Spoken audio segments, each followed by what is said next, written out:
मैं सत्तन और आप देख रहे हैं खबर 100 न्यूज़। आइए नजर डालते हैं आज की कुछ खास खबरों पर, लेकिन उससे पहले एक नजर आज की हेडलाइंस की ओर।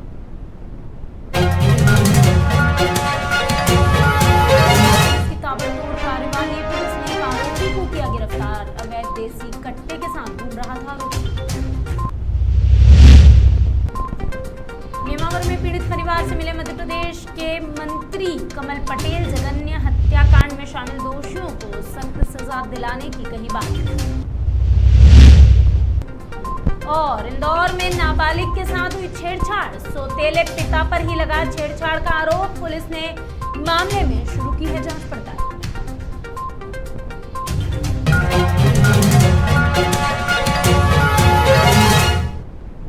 हाल ही में इंदौर की तेजाजी नगर पुलिस एक बदमाश को अवैध देसी कट्टे के साथ गिरफ्तार कर चुकी है। बताया जा रहा है कि पुलिस को मुखबिर से सूचना मिली थी कि एक व्यक्ति अवैध देसी कट्टा लेकर कंट्री क्लब के सामने मोरोद रोड पर घूम रहा है। इस मामले की सूचना मिलते ही पुलिस की टीम ने घेराबंदी कर एक युवक को पकड़ा, जिसका नाम रोहित धारू बताया जा रहा है। वहीं पुलिस ने जब आरोपी की तलाश ली तो युवक के पास से एक अवैध देसी कट्टा सहित 2 जिंदा कारतूस भी बरामद किए गए।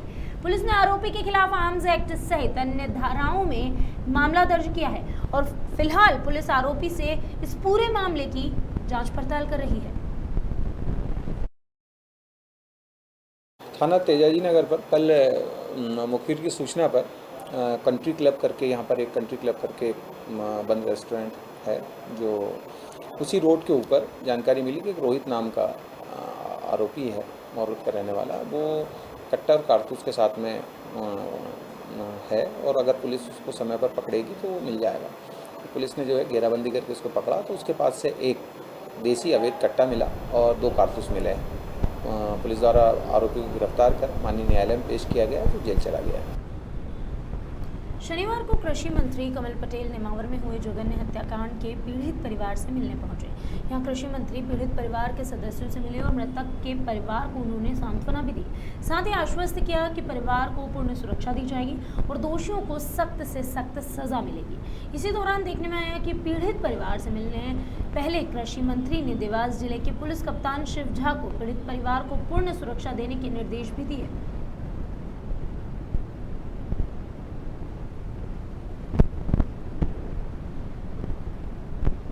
इंदौर के राजेंद्र नगर थाना क्षेत्र में एक नाबालिग बच्ची के साथ छेड़छाड़ की घटना हुई है। थाना प्रभारी अमृता सोलंकी ने इस मामले में बताया कि नाबालिग बच्ची अपनी मौसी के साथ थाने आई थी। यह नाबालिग ने अपने सौतेले पिता पर छेड़छाड़ का आरोप लगाया है।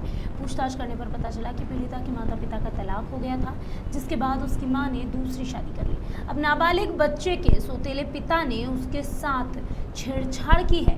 फिलहाल पुलिस ने पूरे मामले को गंभीरता से लिया है और प्रकरण दर्ज किया है और इस मामले की जांच भी शुरू कर दी गई है। एक बालिका अपनी मौसी के साथ आई थी और मौसी के द्वारा ये बताया गया कि इस बालिका के साथ उनकी बहन का जो दूसरा पति है उसके द्वारा छेड़छाड़ की, बच्ची से बातचीत की गई। उसमें प्रथम दृष्टया ये मामला आया कि माता पिता के तलाक होने के बाद माता जी ने दूसरे किसी से शादी कर ली, जिसका ऑब्जेक्शन परिवार वालों को भी था। करीब 2 दिन पहले किसी प्रकार का कोई विवाद हुआ था, उसमें बच्ची का कहना था कि मेरे साथ छेड़छाड़ हुई है। परिजनों की बातचीत से भी ऐसा प्रतीत हुआ कि बच्ची जो है उसके साथ छेड़छाड़ हुई है और इसलिए संबंधित उस व्यक्ति पर, जिससे मां ने दूसरी शादी करी, मुकदमा दर्ज किया। कुछ महीनों पहले राजेंद्र नगर थाना क्षेत्र में एक स्कूल संचालक ने फांसी लगाई थी। पुलिस की माने तो मनोज सराफ ने 12 मार्च 2021 को फांसी लगाई थी। अब इस मामले में परिजनों ने मनोज के स्कूल में काम करने वाले जितेंद्र, पल्लवी और उसके भाई कुलदीप पर प्रताड़ित करने का आरोप लगाया है। दरअसल मृतक के परिजनों ने आरोप लगाते हुए पुलिस को बताया कि जितेंद्र और पल्लवी के बीच प्रेम प्रसंग चल रहा था। इस दौरान जितेंद्र ने शादी कर ली, जिस पर पल्लवी ने जितेंद्र पर अपनी पत्नी को तलाक देने और उससे शादी करने को कहा, लेकिन जितेंद्र ने शादी करने से साफ इनकार कर दिया। इसके बाद पल्लवी ने अपने भाई कुलदीप के साथ मिलकर मनोज पर जितेंद्र को नौकरी से निकालने का दबाव बनाया। तभी मनोज तनाव में चला गया और उसने आत्महत्या कर ली। अब परिजनों की शिकायत पर पुलिस ने तीनों के खिलाफ ही मामला दर्ज किया है और इस पूरे मामले में जांच पड़ताल शुरू कर दी गई है। मार्च के महीने में एक व्यक्ति ने आत्महत्या करी थी, जिसके मर्ग जांच पर से उनके परिजनों के बताए अनुसार कि वो कुछ लोगों से प्रताड़ित थे।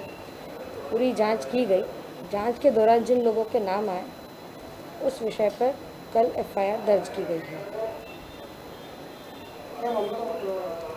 उसमें सुसाइड में कोई सुसाइड नोट तो नहीं मिला, लेकिन परिजनों का ये आरोप था कि उनका जो एक पार्टनर था, स्कूल पार्टनर, वो और तथाकथित उनकी जिसके संबंध रहे होंगे वो और उसके भाई के द्वारा अनावश्यक दबाव उस पर बनाया जा रहा था।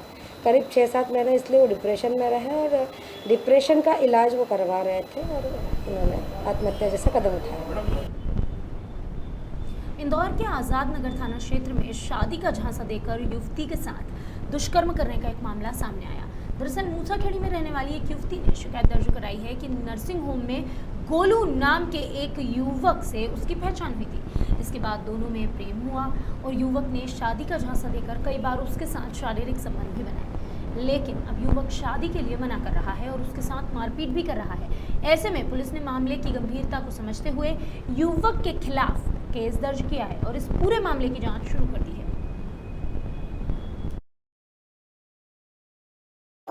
कल दिनांक को पीड़ित सोनम पिता सुभाष खरे नाम की पीड़िता थाने उपस्थित हुई, जिसने एक आवेदन पत्र प्रस्तुत करा, जिसमें उसके द्वारा बताया गया कि गोलू नाम का एक लड़का जो उसके साथ एक नर्सिंग होम में काम करता था, उसके द्वारा उसको प्यार के जाल में फंसाया गया और अपने कमरे में ले जाकर ज़बरदस्ती उसके साथ शारीरिक संबंध बनाया गया, शादी का झांसा देकर। उसके बाद उसने उसको अपने साथ ही रखने लगा आज़ाद नगर क्षेत्र में, पुराना आज़ाद नगर जिला जेल के सामने एक कमरे में उसको अपने साथ रख लिया बीवी बना के, और उसके साथ रोज़ ज़बरदस्ती शारीरिक संबंध बनाता था और शादी का झांसा देता था।